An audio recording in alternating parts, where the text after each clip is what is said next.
Hey everybody, welcome back to How to Literally Write Music. My name is Gardner.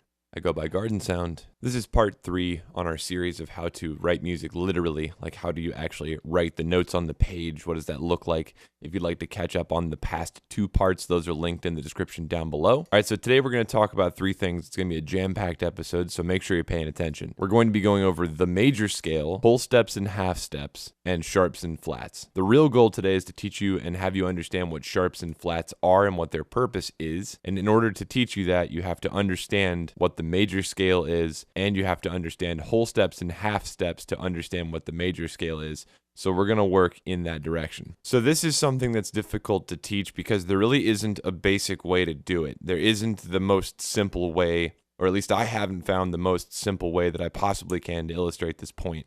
It's kind of a frustrating topic to teach because there's a lot of things that you have to just take at face value and understand that's the way it is. Whole steps and half steps are actually easier to demonstrate on the piano roll, so I'll do that now. So it looks like this. You have the piano roll on a major scale. In this case, we're going to use C. The reason for that is there are no sharps and flats in C. It just makes it a little bit easier to explain the concepts. Ignore the fact that it's not A. I know that seems illogical for some people. They're like, well, why don't we start on A? Well, just trust me. Hang on. We're going to start on C. Don't think about the names of the scale and don't think about the names of the notes in terms of the alphabet. Like there's some alphabetical order to things. That's not the way it is in music. Instead, you should think about the note names as classes, much like a program. So class A, class B, class C, and let's pretend they were named randomly. It doesn't really matter what the note name is. It doesn't really matter what the particular thing is called. That's just its class. If we've got a scale of C, there are 12 notes in the scale of C. For that matter, there are 12 notes in any diatonic scale. There are 12 notes in any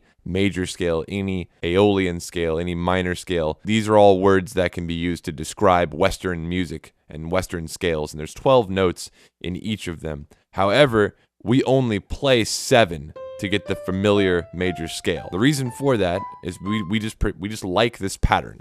That's really all there is to it. That's the logic. We like this particular series of notes, and so we only play this series of notes. We're only going to use 7 out of these 12 tones.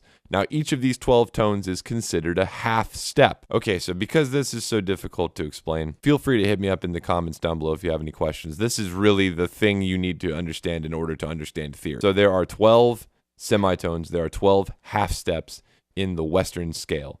The reason for that is because we use a specific type of tuning called 12-tone equal temperament.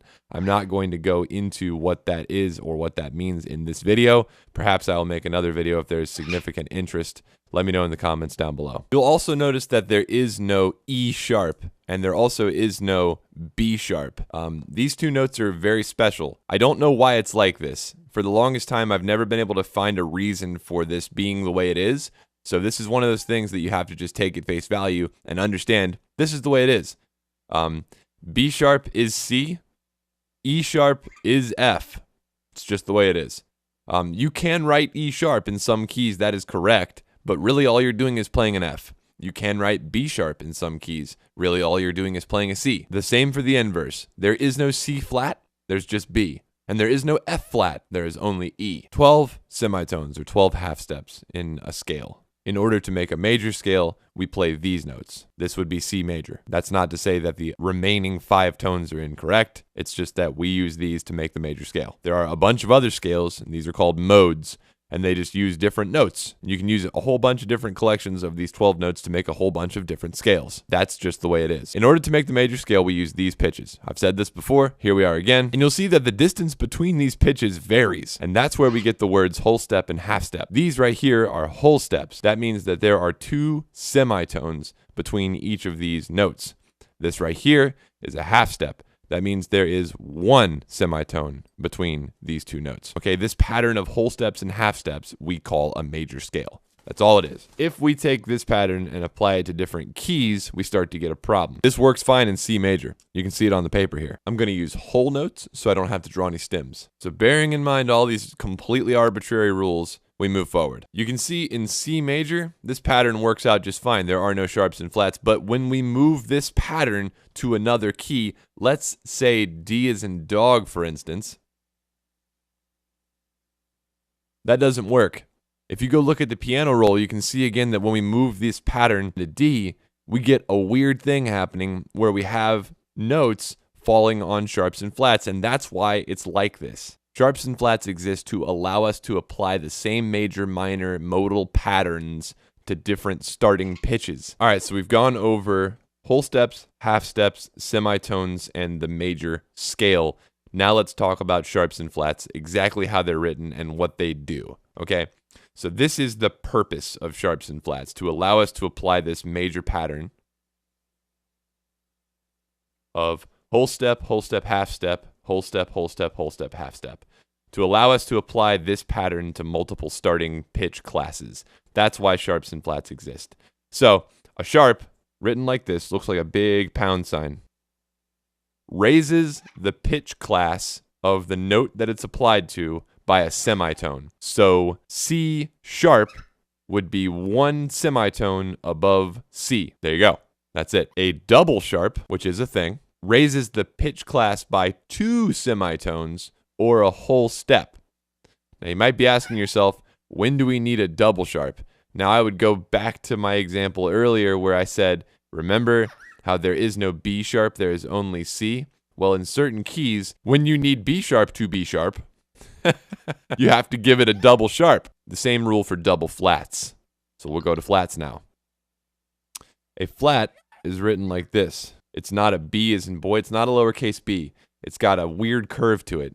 And what it does is it lowers a note by a semitone. So D flat would be one semitone lower than D. A double flat, much like a double sharp, lowers a note by two semitones. Sharps and flats are written on the scale like this. The note that you want to sharp needs to be in the line or space. I'm going to use a line in this case. Needs to be in the middle, in the crosshairs here. That's where the note or space you're trying to sharp needs to go. Same rule for a flat. It's written on the scale this way. I'm going to use a line again. The line or space that you're trying to flat needs to be in the middle of the B. I'll call it a B, but it's not a B. It needs to be in that little circle space right there. Okay, I hope this was helpful. I'm sorry that was so confusing. If you have any questions, as always, please leave me a comment down below, and I'll be happy to answer them.